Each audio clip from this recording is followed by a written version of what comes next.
Today, we're talking about the anatomy of a courageous conversation. Hello, everyone. My name is Daphne Walbridge from the First Year Principal. I help new and aspiring principals thrive as conscious leaders.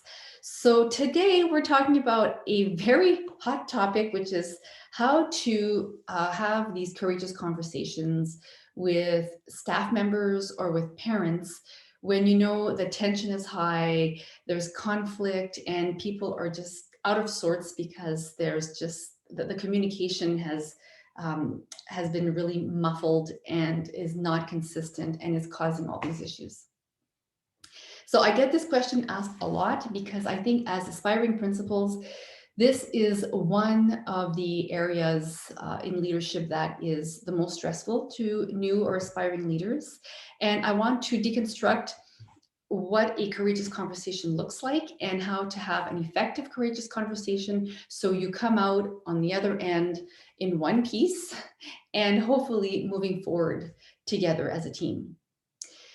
So the first thing you need to gather as when you know as a leader that you're going to be having these courageous conversations, you have to make sure that you gather your facts.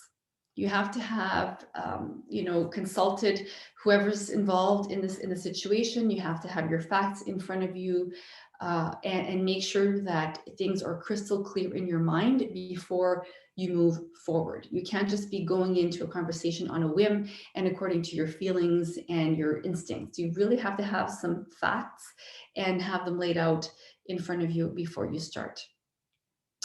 The second element is very, very important. And this requires you, this is a consciousness part, and it requires you to look inward. And when there's a conflict, you need to see how you have co-created the situation. And a lot of leaders will say, well, it's not my fault. They're the ones who, the teacher is not delivering the lesson properly and is being too strict. And then the parent is calling because the teacher did this, for example. So the co-creation here is, as a leader, the first question you need to ask yourself is, what role or what part have I played in this scenario? Because believe it or not, we do play a part. Although it could be a very small part, there is a part that we play. And it's to be aware of this. And for this, it means to put the ego to the side and be humble. And because we want everyone to thrive here. It's not a personal gain. It's not an issue for personal gain or anything. You have to really say, okay, what role have I played in this? So for example, if we take an example of a teacher who is not performing up to par and is the approach in the classroom is not appropriate. Maybe she's losing her temper or yelling at a student, and this is causing friction with a parent, for example. So as a leader, if you ask yourself, well, how have I co-created this situation? Well, first of all, it could be maybe I should be monitoring a little bit more. Maybe I should be walking the hallways a little bit more. Maybe I should have maybe 5-minute coaching sessions or check-ins with my teachers. Maybe she's stressed and she needs support or tools.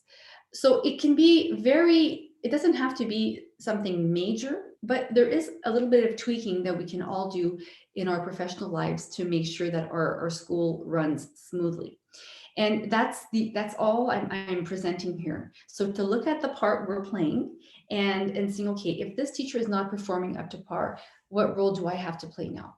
Okay, the monitoring, resources, support, making sure we're getting to the core issue. Is it really the content, or is there something else that's happening? Is there something in her personal life that's affecting her personal life? And if so, can I can I guide her towards proper resources so she can get the help? Okay, so as soon as you find out that there's a situation, you're automatically part of the dynamic. You're already co-creating. So I need for you to understand this because this is pivotal. As soon as you see something is off, you're already involved in the co-creation, and how you decide to move forward as a principal will determine whether or not you have a positive outcome. Okay, so making sure that you're clear on how you've co-created it and how you can move forward with this person in a proactive, positive way. Then you have to ask for clarification. You have to make sure that you fully understand the other person's side of the story. Remember, the person needs to be seen, needs to be heard, needs to be validated. So making sure that you can mirror. So if I'm understanding properly, if I'm getting this right, what you're saying is, and then you lay out, you know, in your own words, what the other person is saying. So this can be true for a parent or a staff member.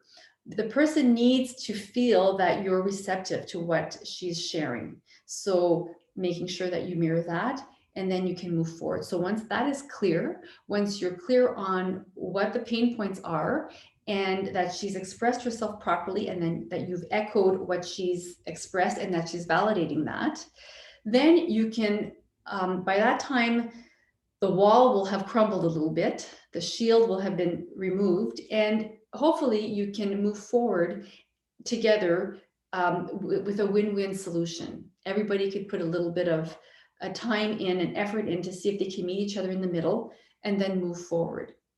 Now, these conversations may not all happen in one sitting. It might have to be a layered process, but generally the anatomy of these types of conversations involve these key aspects. So I'm going to go over them once more to make sure it's crystal clear. The first part of the anatomy is gather your facts, come prepared, write it out.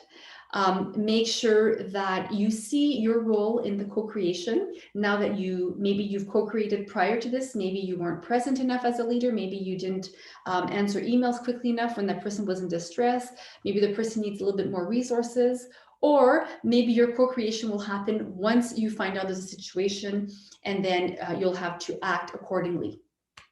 Either way, it's all part of co-creation. Then you're going to have to ask for clarifications. You can mirror this, making sure you're understanding fully what the situation is and where the pain points are. And finally, you're going to come to a resolution together. You're going to think win-win, and then you're going to move forward. And you're going to have to keep monitoring as well to make sure that things are still copacetic, right? That things are still equanimous and working well. So I hope this has helped you. I know it's not easy to have these conversations, but the more you do have these conversations, the more you get in the habit of having them. Not that we want to, but it's to be expected. It's going to happen whether you like it or not. The easier it'll become, and the process will become much more natural. So I would love to know how this lands with you. If this resonates with you, and I'd love to get your comments down below, please feel free to leave your thoughts, and we can keep the conversation going. If you're looking for weekly live coaching, there is the new First Year Principal Tribe membership that is now available.